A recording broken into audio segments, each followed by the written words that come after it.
कहता है let T be the set of all triangle in a plane. Plane पता ही है आपको, प्लेन ऐसे होते हैं, एक्स और वाई लोगे तो क्या हो जाएगा, ये एक्स वाई प्लेन हो जाएगा। ये प्लेन है एक्स वाई प्लेन, जहां पे एक्स एक्सिस वाई एक्सिस की बात करेगा एक्स वाई प्लेन, जहां पे एक्स एक्सिस जेड एक्सिस की बात करेगा तो एक्स जेड प्लेन। लेकिन जो ट्राइंगल की बात कर रहा है, ट्राइंगल हमेशा कहां पे आते हैं, 2D के अंदर। कहां पे आते हैं, 2 डायमेंशनल। जो चपटी चीजें होती है जिसमें मोटाई नहीं होती वो 2D में आती हैं, जो मोटी मोटी चीजें होती हैं वो कहां आती हैं, 3D में आती है। ऐसे कि फोटो आपकी कहां पर है, 2D में। आप कहां पर हो, 3D में। सर्कल कहां पर है, 2D में। सिलेंडर कहां पर है, 3D में। कोन कहां पर है, 3D में। Cube 3D, cuboid 3D, triangle 2D, rectangle 2D। तो ठीक है, ट्राइंगल की बात कर रहा है तो इसका मतलब प्लेन, प्लेन क्या होगा, एक्स वाई प्लेन में होगा। चलिए भाई सुनना बात ध्यान से, क्या बोल रहे हैं, कह रहे let T be the set of all triangles. T हमारे पास सेट है क्या, सारे ट्राइंगल का, इन अ प्लेन। एक प्लेन में सारे ट्राइंगल, दुनिया के सारे ट्राइंगल। ये लो, ये लो। कैसे triangle, isosceles triangle, similar triangle और इक्विलेटरल ट्राइंगल, यस और नो, कॉन्ग्रुएंट ट्राइंगल, सभी तरह के ट्राइंगल इसके अंदर है, यस और नो। ठीक है, तो बोलता है टी बी द सेट। समझना है पहले क्वेश्चन कैसे बन रहा है, वो उस पे चल रहे हैं, सॉल्यूशन तो हम फटाफट कर लेंगे, पहले एक बार देखिए क्वेश्चन बना कैसे। T be the set of all triangle in a plane. T हमारे पास सेट है, उसमें क्या है, सारे ट्राइंगल है, दुनिया के सारे triangle, with relation R in T. और एक रिलेशन आर निकाल रहे हैं किसके ऊपर, टी के ऊपर। तो टी एक सेट रहा होगा, उसमें दुनिया के सारे ट्राइंगल रहे होंगे, T1, T2, T3 एंड बहुत सारे, यस और नो।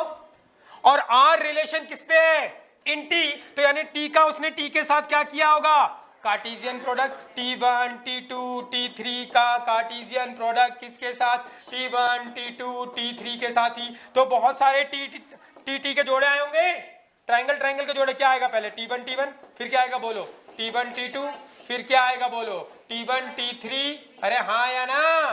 फिर ऐसे T2 T1, फिर T2 T2, अरे हाँ, T2 T2, ऐसे बहुत सारे जोड़े आए होंगे, यस और नो। बहुत सारे जोड़े चलते रहेंगे, इनफाइनाइट जोड़े। अब वो कुछ जोड़े इसमें से क्या करेगा, बाहर निकाल के सबसेट बनाएगा। वो सबसेट क्या होगा, रिलेशन। क्या आपको जोड़े खुद बाहर निकालने हैं, नहीं, वो जोड़े बाहर निकाल के देगा, यानी रिलेशन आपको देगा। बस आपसे पूछेगा रिलेशन कैसा है, ऐसा है वैसा है। तो पढ़ते हैं। तो कहानी आपको समझ में आ चुकी है, आगे चलते हैं।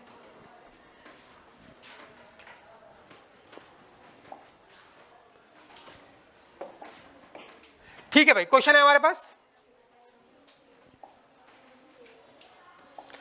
Late T be the set of all triangle in a plane. ये आपको करना नहीं था ये काम। टी हमारे पास सेट है किसका, all triangle in a plane. T के अंदर क्या, सारे triangle, with R a relation. R क्या हमारे पास, एक रिलेशन इन टी।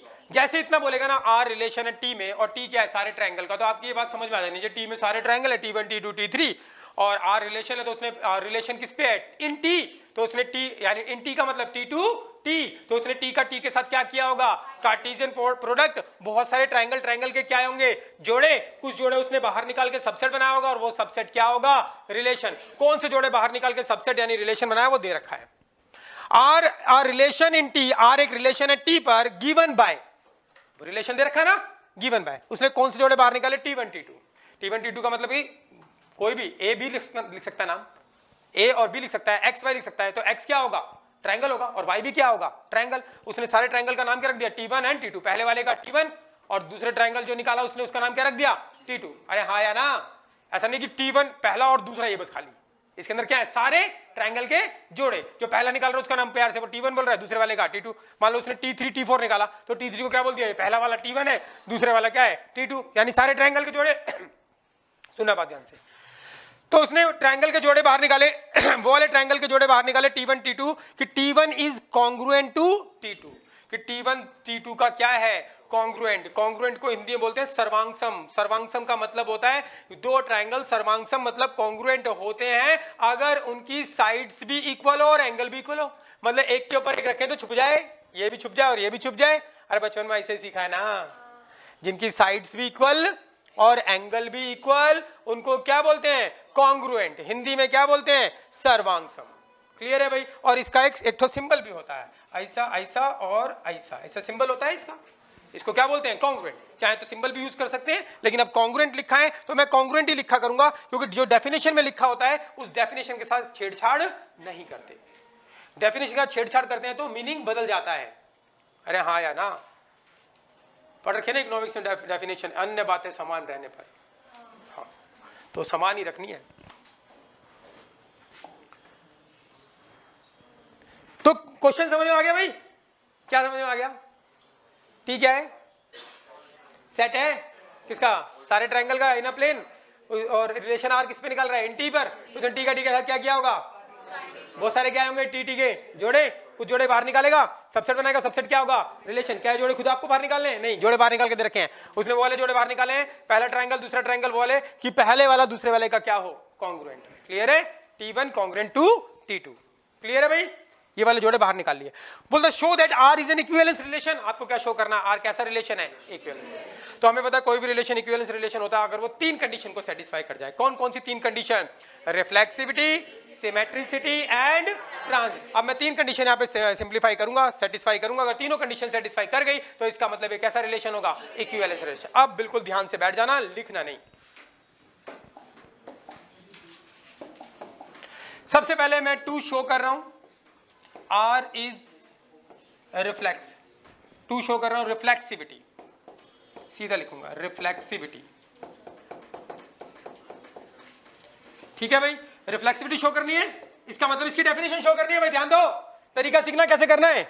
आपको शो करना है इक्विवेलेंस रिलेशन, मतलब तीन डेफिनेशन शो करनी है मुझे, रिफ्लेक्सिविटी, सिमेट्रिसिटी एंड ट्रांजिटिविटी। तो ठीक है भैया, रिफ्लेक्सिविटी शो कर रहा हूं। रिफ्लेक्सिविटी थी क्या definition, A belongs to R for all A belongs to A, yes or no? वहां पे थी A belongs to R for all A belongs to A, यहां पे T सेट दे रखा है, इसके एलिमेंट T हमने लेट कर रखे हैं, तो डेफिनेशन को बदलो।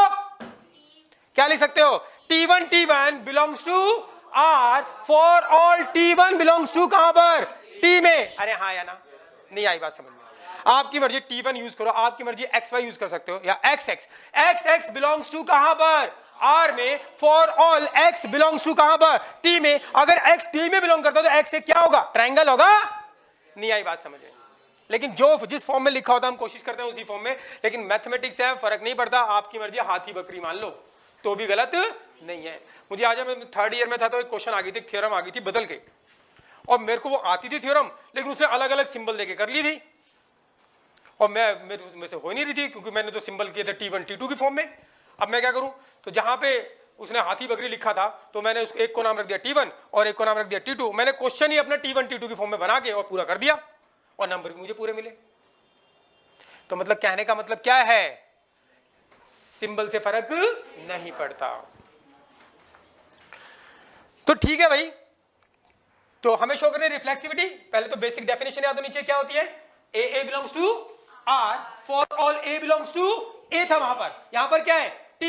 तो बताओ इस क्वेश्चन के हिसाब से डेफिनेशन क्या बनाओगे, बोलो। T1 बोल दो, या टी बोलना सही नहीं होगा, क्योंकि T तो एक बड़ा सेट दे रखा है ना, T तो ये बड़ा सेट। तो क्या बोल दो, T1 बिलोंग्स टू कहां पर, R में, for all T1 belongs to कहां पर, T में। ये मुझे शो करना है, हाँ या ना, नहीं आई बात समझ में। हमें क्या शो करना है, तीन डेफिनेशन शो करनी है। पहली डेफिनेशन क्या है, रिफ्लेक्सिविटी। रिफ्लेक्सिविटी की डेफिनेशन लिख दी, ये शो करना है।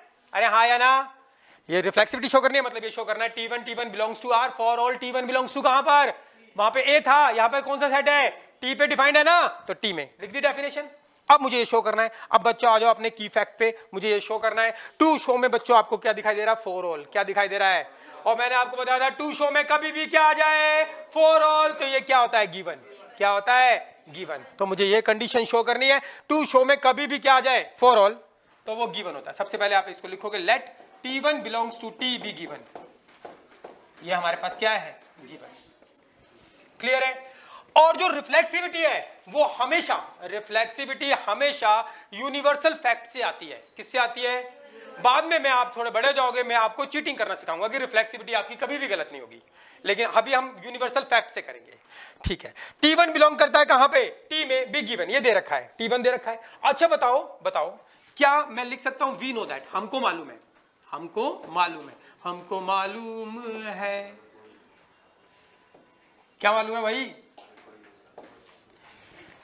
रिफ्लेक्सिविटी उठा के क्या लिख दिया हमने, डेफिनेशन, कोई दिक्कत नहीं है। टू शो में क्या आ गया, for all let T1 belongs to T be given, ये लिख दिया हमने। अब हमें क्या, जो रिफ्लेक्सिविटी हमेशा यूनिवर्सल फैक्ट से आती है, चीटिंग से फटाफट पता लगा लेते हैं, कभी गलती नहीं होती, लेकिन अभी हम फैक्ट पे चल रहे हैं। अच्छा, वी नो दैट, क्या हमको ये बात मालूम है कि T1 का कॉन्ग्रुएंट तो होगा ही होगा। अरे मैं अपने आप का कॉन्ग्रुएंट तो हुई, हाँ या ना, कोई भी चीज अपने आप की तो कॉन्ग्रुएंट होती है, ये तो यूनिवर्सल फैक्ट है। तो आप लिखोगे वी नो दैट, ये बात हमको मालूम है कि T1 is congruent to T1, होगा पक्का, T1 का तो कॉन्ग्रुएंट होगा, ये तो फैक्ट है। क्लियर है भाई। अब आ जाओ डेफिनेशन पे, जो गिवन है आपके पास। क्या गिवन है कि अगर कोई भी जोड़ा R में बिलोंग करता है, डेफिनेशन क्या, अगर कोई भी जोड़ा R में बिलोंग करता है तो पहले वाला दूसरे वाले का क्या होगा, कॉन्ग्रुएंट।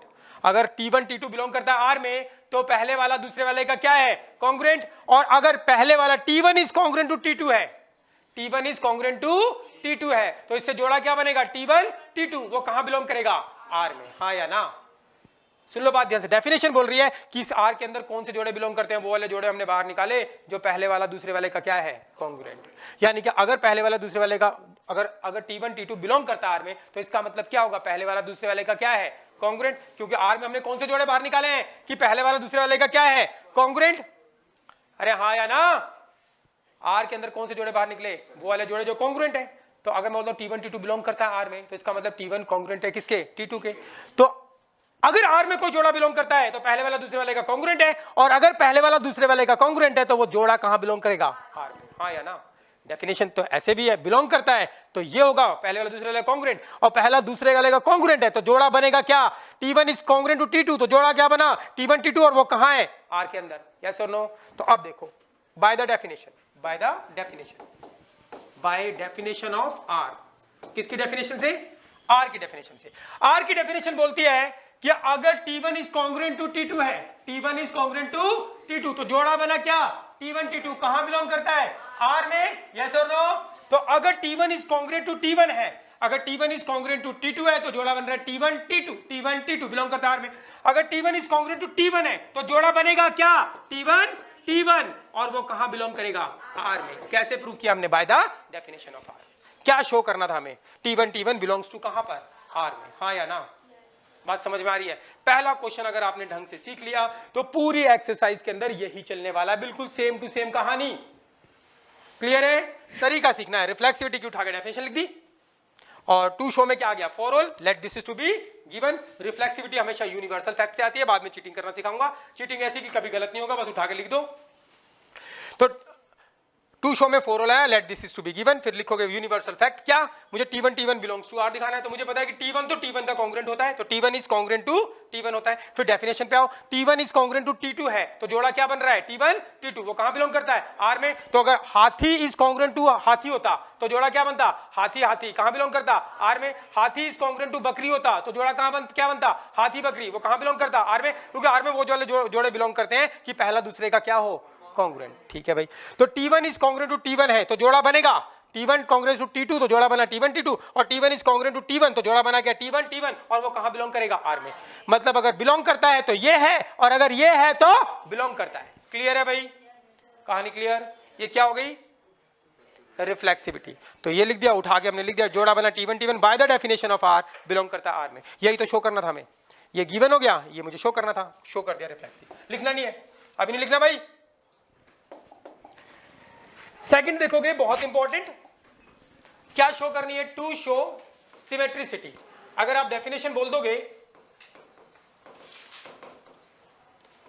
तो हो भी जाएगा। चलो डेफिनेशन बताओ। सिमेट्रिसिटी की जनरल डेफिनेशन क्या थी, ए बी बिलोंग करता है R में, एंड इट इंप्लाइज दैट, अगर ए बी बिलोंग करता है तो क्या होना चाहिए, it implies that B A भी बिलोंग करना चाहिए कहां पर, R में। For all A and B belongs to कहां पर, A में। तो उस जनरल डेफिनेशन थी, इस क्वेश्चन के हिसाब से बताओ। वहां पे जो A था, यहां पर कौन है, T है, यहां पर कौन है, T, यस और नो।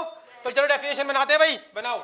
सिमेट्रिसिटी की डेफिनेशन क्या बनेगी, T1 T2 अगर बिलोंग करता है कहां पर, R में, इट इंप्लाइज दैट, इसका उल्टा T2 T1 भी बिलोंग करना चाहिए कहां पर, R में। For all T1 T2 belongs to कहां पर, T में। टी में, यस और नो? शो करनी है सिमेट्रिसिटी, उठा के डेफिनेशन लिख दी, यानी कि डेफिनेशन शो करनी है। अब टू शो में देखो क्या आ रहा है, फॉर ऑल, और टू शो में कभी भी फॉर ऑल आता है तो ये क्या होता है, गिवन। तो let T1 T2 T1 T2 belongs to T be given. ये हमारे पास गिवन है। अब मुझे ये शो करना है, अरे हाँ या ना, अरे गांव वालों, ठीक है। तो टू शो में क्या हमारे पास, फॉर ऑल, टू शो में फॉर ऑल, जो टू शो में फॉर ऑल आता है तो वो क्या होता है, given. Let this is to be given, T1 T2 belong करता है कहां पर, टी में, ये गिवन है। अब मुझे ये शो करना है। अब बच्चों जो शो करना है उसको ध्यान से देखो, ये जो शो करना है वो क्या है, एक इंप्लीकेटिव स्टेटमेंट, हाँ या ना? ये पूरा क्या हो गया, P, और ये क्या हो गया, Q, हाँ या ना? तो मुझे क्या शो करना है, P इंप्लाइज Q। अरे अभी बताया था की फैक्ट, जो शो करना है वो क्या है, एक इंप्लीकेटिव स्टेटमेंट। और कभी इंप्लीकेटिव स्टेटमेंट शो करनी होती है तो ये क्या होता है, गिवन, और ये क्या करना है, मुझे शो करना है, हाँ या ना? तो आपके पास गिवन है, बोलो क्या गिवन है, T1 T2 जोड़ा कहां बिलोंग करता है, R में, ये गिवन है। तो मुझे शो क्या करना है, टू शो क्या करना है, T2 T1 जोड़ा कहां बिलोंग करना चाहिए, R में, हाँ या ना? अरे बच्चों क्लियर भाई बात, कोई दिक्कत किसी को? उठा के बस डेफिनेशन लिखिए, टू शो में फॉर ऑल आ गया, let this is to be given. अब आपको ये शो करना है, ये जो शो करना है उसमें क्या है, इंप्लाइज का साइन। तो अगर कभी भी इंप्लीकेटिव स्टेटमेंट शो करनी होती है तो ये वाला पार्ट गिवन होता है और ये शो करते हैं। तो गिवन हमारे पास ये है, T1 T2 कहां बिलोंग करता है, R में, और शो करना है T2 T1 भी कहां बिलोंग करना चाहिए, R में। तो ठीक है, अब ये आपके पास गिवन है कि ये जोड़ा कहां बिलोंग करता है, R में। अब आओ डेफिनेशन ऑफ R, R की डेफिनेशन दे रखी है ना। R की डेफिनेशन क्या बोलती है, अगर कोई भी T1 T2 जोड़ा R में बिलोंग करता है तो उसकी खास बात क्या होती है, पहले वाला इज कॉन्ग्रुएंट टू दूसरे वाला, हाँ या ना? तो by definition of R, T1 T2 belong करता है R में, तो इसको अगर आप सिंप्लीफाई करोगे तो इसकी डेफिनेशन क्या आएगी, बोलो, T1 T2 बिलोंग करता है R में, बाय डेफिनेशन ऑफ R क्या बोलती है, T1 इज कॉन्ग्रुएंट, दे रखा है ना, कोई भी जोड़ा R में बिलोंग करेगा, T1 इज कॉन्ग्रुएंट टू क्या, T2। क्लियर है भाई, कोई दिक्कत नहीं आई, बात समझ में आ गई? अब बता दो आप मुझको, अब यहां पे एक स्टेप मुझे खुद सोचना है, T1 कॉन्ग्रुएंट टू T2 है, T1 कॉन्ग्रुएंट टू T2 है। अब बताओ अगर T1 T2 के T1 T2 कॉन्ग्रुएंट है तो क्या T2 T1 भी कॉन्ग्रुएंट होंगे?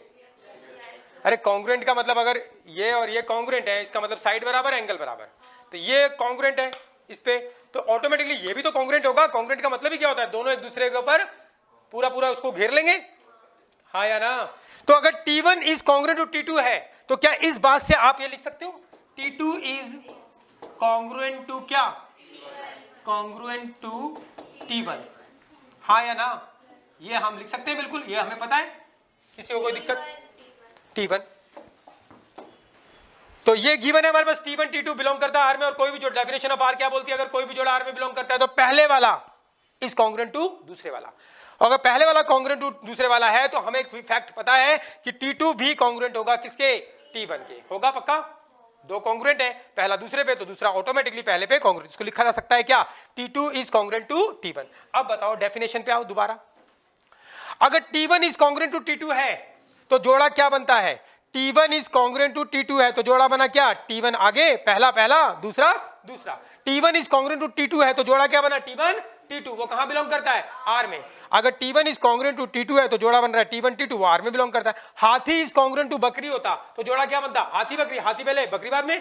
तो अब बताओ बाय डेफिनेशन ऑफ R क्या बोलती है, T2 is congruent to T1 है तो जोड़ा क्या बनेगा, बोलो, T2 T1 कहां बिलोंग करेगा, R में, by definition of R, by definition of R, yes और नो? क्या शो करना था बता दो, ऐसे ही करते हैं, लग रहा है ना बिल्कुल आसान सा है, लग नहीं रहा क्या आसान है, ऐसा लग रहा है हम कुछ कर ही नहीं रहे और बहुत कुछ कर रहे हैं। इसको बोलते हैं रियल एनालिसिस, क्या बोलते हैं, एक दिन आएगा पढ़ोगे।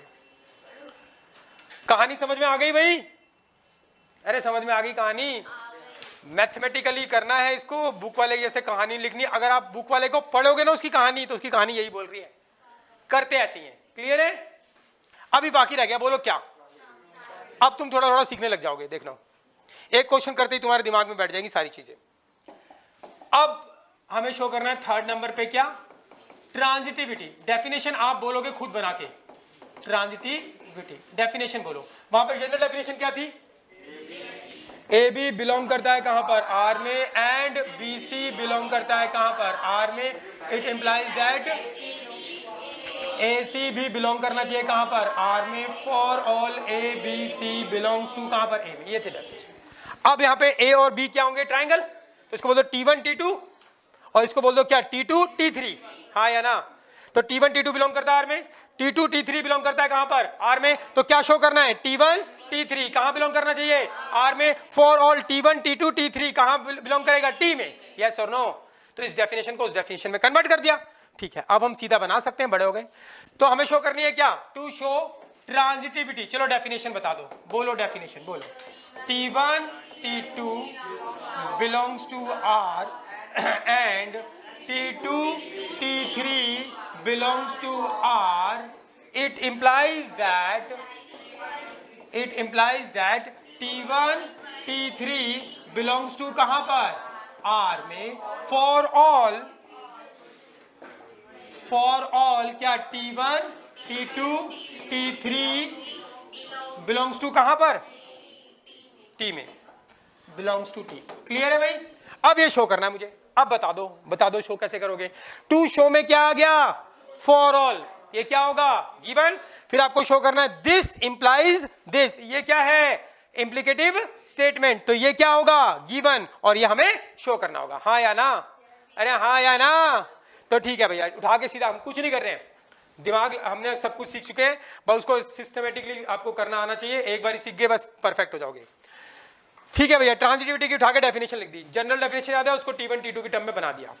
अब हमारे की फैक्ट काम करेंगे। अब ऐसा क्यों हो रहा है, फॉर ऑल को लेट क्यों करते हैं, तुम्हें पता है ना। अब तो अब टू शो में क्या आ गया, फॉर ऑल, तो इसको क्या लिखोगे, let T1 T2 T3 belongs to T be given. ये गिवन है हमारे पास, ठीक है भाई। अब मुझे क्या शो करना है, ये शो करना है दिस इंप्लाइज दिस, ये क्या है, एक इंप्लीकेटिव स्टेटमेंट, तो ये गिवन होगा, ये शो करना होगा, हाँ या ना। तो बताओ गिवन क्या है, बोलो गिवन क्या है, T1 T2 बिलोंग्स टू कहां पर, आर में, ये गिवन है। एंड और क्या गिवन है, T2 T3 बिलोंग्स टू कहां पर, आर में, ये गिवन है, हाँ या ना। शो क्या करना है, साइड में लिख दो, टू शो क्या करना है, इंप्लीकेटिव स्टेटमेंट शो करनी है, तो ये गिवन है, ये वाला पार्ट, ये गिवन, ये एंड, ये गिवन, एंड टू शो क्या करना है, T1 T3 बिलोंग्स टू कहां पर, आर में, ये शो करना है। क्लियर है भाई। अब ये गिवन है, इसको एक्सप्लेन करते हैं। बताओ T1 T2 बोलता है, T1 T2 कहां पे गिवन है, ये जोड़ा कहां बिलोंग करता है, आर में, और आर में डेफिनेशन दे रखी है कि आर में अगर कोई भी जोड़ा बिलोंग करता है तो पहले वाला दूसरे वाले का क्या है, कॉन्ग्रुएंट, हाँ या ना। तो एक गिवन है आपके पास, T1 T2 आर में बिलोंग करता है, और डेफिनेशन आर दे रखी है। आर की डेफिनेशन क्या बोलते हैं, कोई भी जोड़ा आर में बिलोंग करता है तो T1 is congruent to T2। मैं ऐसे लिख रहा हूं, कोई दिक्कत भाई, अरे हाँ या ना, या चलो इंग्लिश में लिखते हैं, डेफिनेशन का छेड़छाड़ नहीं, मतलब एक ही, हालांकि T1 is congruent to T2। Clear है भाई। T1 T2 जोड़ा आर में बिलोंग करता है, कोई भी जोड़ा आर में बिलोंग करता है तो पहले वाला इज कॉन्ग्रुएंट टू दूसरे वाला। अब देखो ये भी गिवन है, इंप्लीकेटिव स्टेटमेंट, तो ये पूरा गिवन है, तो ये गिवन एंड ये गिवन है, तो T2 T3 कहां बिलोंग करता है, आर में, तो इसका मतलब क्या होगा, बाय डेफिनेशन ऑफ आर क्या होगा, ये पहले वाला दूसरे वाले का क्या होगा, कॉन्ग्रुएंट। तो T2 is congruent T3, yes और नो। अब देखो बच्चों ध्यान से,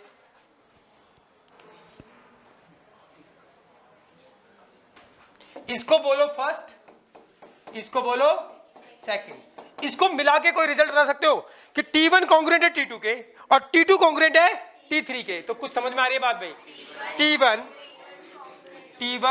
T2 T3, T1 T2 T3, तो T1 T2 के कॉन्ग्रुएंट है और T2 T3 के कॉन्ग्रुएंट है, तो ये दोनों आपस में बिल्कुल बराबर है, और ये दोनों आपस में बराबर है, तो ये दोनों भी तो क्या होंगे, बराबर कॉन्ग्रुएंट ही होंगे। तो आपको ऐसे लिखना है, from first and second, from first and second, क्या कह सकते हो बोलो, फर्स्ट एंड सेकंड से। T1 T2 के कॉन्ग्रुएंट है, T2 T3 के कॉन्ग्रुएंट है, तो T1 इज कॉन्ग्रुएंट टू किसके, T3 के, होगा पक्का, फ्रॉम फर्स्ट एंड सेकंड। अब बता दो कि अगर T1 कॉन्ग्रुएंट टू T2 है तो जोड़ा क्या बनता है, T1 T2, तो अगर T1 कॉन्ग्रुएंट टू T3 है तो जोड़ा क्या बनेगा, T1 T3।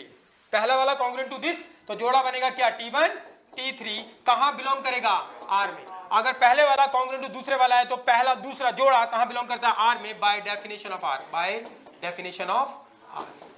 तो बताओ क्या शो करना था, क्या शो करना था भाई, यही तो शो करना था, T1 T3 कहां बिलोंग करना चाहिए, R में। शो कर दिया, पता लग गया कैसे किया। तो आप क्या बोलोगे, R satisfy all three conditions, all three condition या three axioms, so R is an कैसा रिलेशन, इक्विवेलेंस रिलेशन।